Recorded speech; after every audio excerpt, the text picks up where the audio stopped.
Salam sejahtera, terima kasih karena menonton channel Nazilin Unity.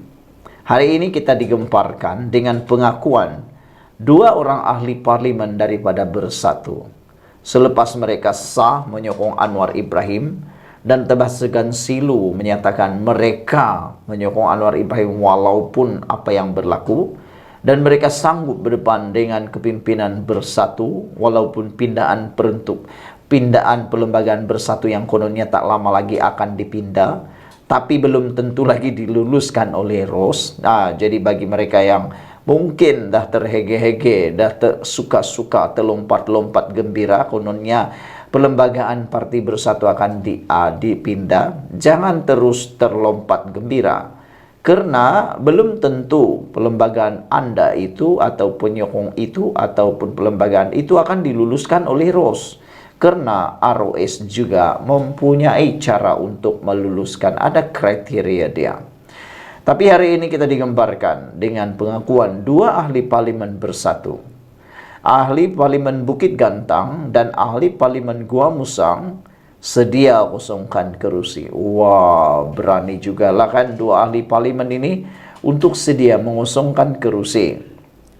Ahli parlimen tersebut ialah daripada Bukit Gantang dan Gua Musang. Dua ahli parlimen Bersatu yang telah sah menyokong Perdana Menteri Anwar Ibrahim bersedia mengosongkan kerusi jika pindaan perlembagaannya Sabtu ini melarang mereka menyokong lawan tanpa persetujuan parti. Mereka adalah ahli parlimen Bukit Gantang, Syed Abu Hussein Hafiz Syed Abdul Fasal, dan ahli parlimen Gua Musang, Muhammad Azizi Abu Naim. Syed Hussein berkata, beliau secara pribadi bersedia berdepan sebarang kemungkinan hasil daripada Perhimpunan Agung Khas Bersatu Sabtu ini bagi memindah perlembagaan parti, namun pada masa sama menyerahkan nasibnya kepada rakyat.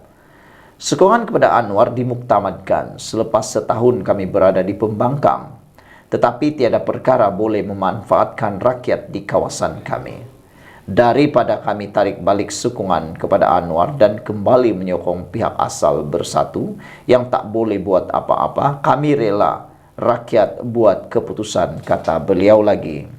Kami bersedia menghadapi sebarang kemungkinan, termasuk mengosongkan kerusi, katanya pada sidang media di Parlimen.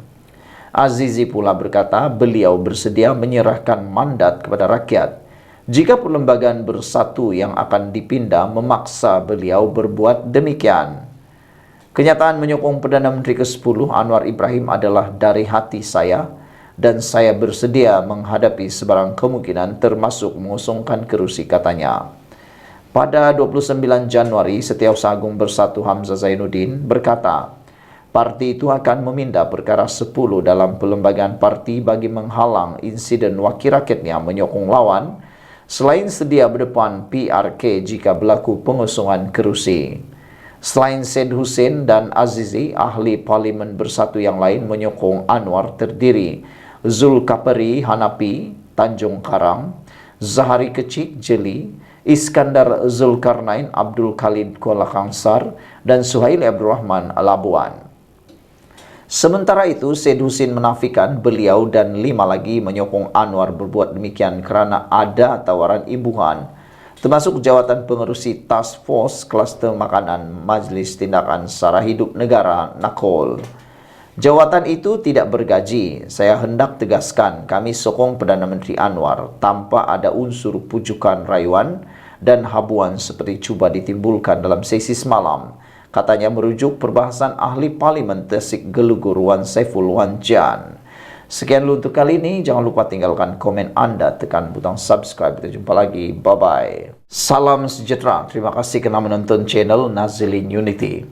Persoalan pagi ini, kenapa Wan Saiful dakwa SPRM menghubunginya?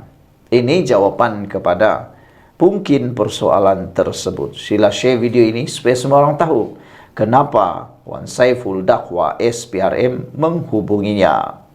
Tiba-tiba selepas sejam, kata Wan Saiful, selepas beliau mendedahkan tentang kononnya berlaku sogokan terhadap beliau untuk menyokong Anwar Ibrahim dan diberikan sogokan sebagai balasan 1,7 juta, tiba-tiba Wan Saiful kata dia dihubungi oleh SPRM. Jadi menjadi persoalan sekarang ialah Kenapa Wan Saiful dakwa SPRM menghubungi? Apa tujuannya, apa rancangannya, apa modus operandinya? Itu yang kita nak tahu. Kenapa tiba-tiba Wan Saiful buat dakwaan tersebut? Aha. Ahli Parlimentasi Gelugur Wan Saiful Wanjan berkata dia akan memberi kerjasama kepada SPRM yang telah menghubungi atau berhubung dakwaan dia ditawarkan habuan serta peruntukan 1,7 juta untuk menukar sokongannya kepada Anwar Ibrahim. Bekas Ketua Penerangan Bersatu itu mendakwa dia dihubungi pegawai SPRM selepas membangkitkan dakwaan itu di sidang Dewan Rakyat semalam. Tak sampai 1 jam selepas saya berucap, saya dapat mesej dari pegawai SPRM. Minta saya hubungi mereka. Saya akan patuhi kata Wan Saiful. Manakala SPRM pula telah pun menafikan dakwaan tersebut melalui ketua bos paling besar SPRM di Malaysia, yaitu Azam Baki. Azam Baki telah mengesahkan tiada pegawai yang menghubungi Wan Saiful Wanjan. Takkanlah Azam Baki tak tahu langsung kalau benar ada pegawai yang menghubungi beliau. Oleh sebab itulah SPRM menafikan dakwaan Wan Saiful bahwa dia telah dihubungi pegawainya. Sebaik saja membangkitkan dakwaan ditawarkan habuan untuk menukar sokongannya kepada Perdana Menteri Anwar Ibrahim di Parlimen. Jadi, apa yang penting di sini? Wan Saiful Wanjan sepatutnya hadir ke SPRM bagi membuat laporan. Kerana apabila seseorang ditawarkan suapan atau rasuah, perlu datang ke mana-mana balai polis terdekat atau pejabat SPRM untuk membuat laporan. Katanya kepada pemberita pada sidang kemuncak anti rasuah di Kuala Lumpur hari ini. Persoalannya sekarang ialah kenapa Wan Saiful tipu? Kalau benar dia tipu. Ini jawapan mungkin paling mengelirukan, paling menyakitkan, paling tak disangka langsung oleh Wan Saiful. Saudara-saudara sekalian, ada beberapa komen di ruangan netizen mengatakan bahawa mungkin Wan Saiful sengaja mahu mencipta spekulasi, mahu mencipta persepsi. Kononnya Anwar Ibrahim itu atau kroni atau orang-orang bawahan Anwar Ibrahim suka main rasuah. Jadi mungkin itu tujuan Wan Saiful Wanjan bercerita tentang rasuah. Tapi kenapa pula dia mahu supaya orang tahu dia dihubungi oleh SPRM? Kenapa begitu cepat dia tiba-tiba mendakwa dirinya dihubungi SPRM?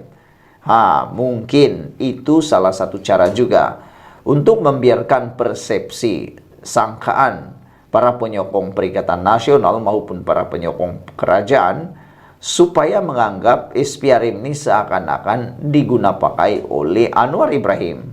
Mungkin itu adalah tindakan terdesak oleh Wan Saiful. Tapi yang sekarang menjadi tanda tanya dan tak boleh dijawab oleh Wan Saiful ialah pertanyaan netizen. Kenapa tak buat laporan polis? Kenapa tak buat laporan ke SPRM? Kalau betul ada suguhan seperti itu dan dia mempunyai perincian seperti yang didakwa oleh beliau, kan bagus dia pergi buat laporan di SPRM. Kan bagus dia buat laporan di balai polis. Maka dengan itu bolehlah disiasat orang-orang yang cuba menyekat atau cuba membawa unsur rasuah itu dalam menyokong Anwar Ibrahim. Dan mungkin Anwar Ibrahim juga akan disiasat oleh SPRM.